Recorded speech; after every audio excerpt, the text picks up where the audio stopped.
बिस्मिल्लाहिर्रहमानिर्रहीम। इब्रार वॉइस की तमाम नाजरीनों सामाईन को अस्सलामु अलैकुम। हम उम्मीद करते हैं कि आप सब खैरियत से होंगे।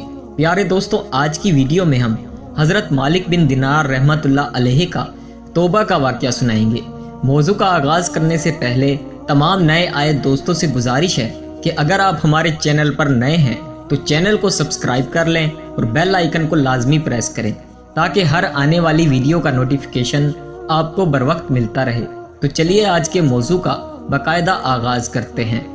एक मर्तबा मालिक बिन दिनार रहमतुल्लाह अलैहि से इनकी तौबा का सबब पूछा गया तो इन्होंने कहा, मैं एक सिपाही था और शराब का बहुत ज्यादा आदी था।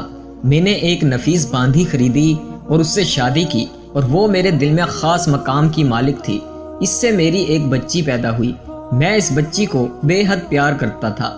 जब वो जमीन पर पेट के बल चलने लगी तो मेरे दिल में इसकी मोहब्बत और बढ़ गई और वो भी मुझसे काफ़ी मानूस हो गई थी। मैं इसके सामने जब शराब लाकर रखता तो वो आकर खींचातानी करके मेरे कपड़ों पर शराब बहा देती। जब इसके 2 साल हो गए तो अचानक इसकी मौत वाक़या हो गई। इसके गम ने मुझे बीमार कर दिया। एक दिन 15 रमज़ान को जुमे की रात में मैं शराब के नशे में मदहोश था। ऐसे ही मेरी आंख लग गई। मैंने इशा की नमाज भी ना पढ़ी थी। मैंने ख्वाब में देखा कि सूर फूंका गया और क़यामत कायम हो गई। मुर्दे कब्रों से उठाए गए और तमाम मखलूक जमा हो गई। मैं भी उनमें से था। मैंने अपने पीछे से आहट सुनी। मुड़कर देखा तो एक बहुत बड़ा अजदहा काले रंग का, आंखें नीली हैं, मुंह खोले मेरी तरफ दौड़ रहा है। खौफ और दहशत के मारे मैं भागा। रास्ते में एक सुथरे लिबास वाले शख्स के पास से गुजर हुआ। मैंने सलाम कहा। इसने जवाब दिया। मैंने कहा, बाबा मुझे इस अजदहे से पनाह दो। इसने बोला, अल्लाह ही तुझे पनाह देगा। वो बूढ़ा रोने लगा और कहने लगा, मैं कमज़ोर और ज़ईफ़ हूँ और ये अजदहा ज़बरदस्त है। मेरे बस में नहीं, आगे चले जाओ और भागो, शायद अल्लाह ताला तुम्हारी निजात की कोई सूरत बना दे। मैं आगे भागने लगा और एक बुलंद जगह पर चढ़ गया। इधर से मैंने जहन्नम के तबकात को झांक कर देखा। इनकी हौलनाकियां देखी। करीब था कि अजदहे के खौफ से इनमें गिर जाता। मुझे किसी ने आवाज़ देकर कहा, चलो यहाँ से, तुम यहाँ के रहने वाले नहीं हो। मैं इसकी बात से मुतमईन हो गया और वहाँ से वापस लौटा तो अजदहा मेरे पीछे था। मैं फिर इसी बूढ़े के पास आया और कहा, बाबा मैंने आपसे दरख्वास्त की कि इस अजदहे से मेरी जान छुड़वाएं। आपने कुछ नहीं किया। वो बूढ़ा फिर रोने लगा और कहा, मैं नातवा हूँ। अलबत्ता तुम इस पहाड़ के पास जाओ जहाँ मुसलमानों की अमानतें हैं। अगर तुम्हारी कोई अमानत हुई तो वो तुम्हारी मदद करेगी। मैंने देखा कि चांदी का एक गोल पहाड़ है। इसमें जगह जगह सुराख और रोशनदान हैं और पर्दे लटके हुए हैं।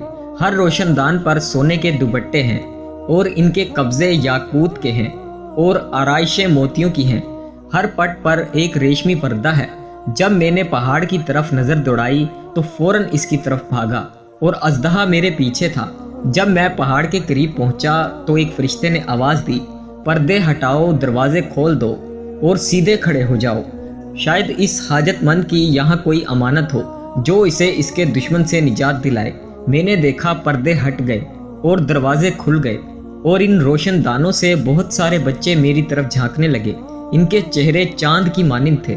अजदहा भी मेरे नज़दीक पहुंच चुका था। मैं हैरान रह गया। इन बच्चों में से एक ने चिल्लाकर कहा, सब आओ, इसका दुश्मन इसके करीब आ गया है। चुनाचे वो जोक दर जोक खड़े होकर झांकने लगे। अचानक मेरी वो बच्ची जो मर गई थी वो भी इनके साथ झांकने लगी। जब इसने मुझे देखा तो रोने लगी और कहा, हाय ये तो मेरे बाप हैं। फिर इसने नूर की झुरमट में तीर की तेजी के साथ छलांग लगाई और मेरे सामने आकर खड़ी हुई। इसने अपना बायां हाथ मेरी तरफ बढ़ाकर मेरा दायां हाथ पकड़ लिया और अपने दाएं हाथ को अजदहे की तरफ बढ़ा दिया तो वो भाग गया। फिर इसने मुझे बिठाया और मेरी गोद में बैठ गई और अपने दाएं हाथ से मेरी दाढ़ी पकड़कर कहा, ए अब्बा जान, क्या मोमिनों के लिए वो वक्त नहीं आया कि इनके दिल अल्लाह के जिक्र के लिए झुक जाएं? मैं रोने लगा और कहा, ए बेटी, तुम लोग भी कुरान को जानते हो? इसने कहा, हम तुमसे भी ज्यादा कुरान को जानते हैं। मैंने कहा, अजदहे के बारे में तो कुछ बताओ जो मुझे हलाक करने के दर पर था। इसने कहा, वो तेरा बुरा अमल है जिसको तूने ताकतवर बनाया है और वो तुझे जहन्नुम की आग में डबोना चाहता है। میں نے کہا اس بوڑھے کے بارے میں بتاؤ جو راستے میں ملا ہے۔ اس نے کہا وہ تیرا نیک عمل ہے جسے تو نے اتنا کمزور کر دیا کہ اب وہ برے عمل کا مقابلہ نہیں کر سکتا۔ میں نے کہا اے بیٹی تم اس پہاڑ میں کیا کرتی ہو؟ اس نے کہا ہم سب مسلمانوں کے بچے ہیں، ہم یہاں قیامت تک رہیں گے، تمہارے انتظار میں ہیں، جب تم آؤ گے تو ہم تمہاری سفارش کریں گے۔ مالک بن دینار فرماتے ہیں میں گھبرا کر اٹھا اور صبح کو میں نے شراب چھوڑ دی اور اس کے برتن توڑ ڈالے اور اللہ تعالیٰ سے توبہ کی، یہ میری توبہ کا سبب ہے۔ پیارے دوستو، اس واقعے سے ہمیں یہ بھی جاننے کو ملتا ہے کہ معلوم ہوا کہ اولاد اگرچہ بچپن میں فوت ہو جائے تو مایوس نہیں ہونا چاہیے، بلکہ اللہ کی مرضی پر راضی رہنا چاہیے، کیونکہ یہی نابالغ اولاد آخرت میں کام آنے والی ہے، جیسے کہ اس واقعے سے سبق ملتا ہے۔ اللہ تعالی ہم سب کو عمل کرنے کی توفیق عطا فرمائے، آمین یا رب العالمین۔ ہم امید کرتے ہیں کہ آج کی یہ ویڈیو آپ کو پسند آئی ہوگی۔ ویڈیو اگر اچھی لگی تو ویڈیو کو لائک کیجئے، شیئر کیجئے اور چینل کو سبسکرائب ضرور کیجئے۔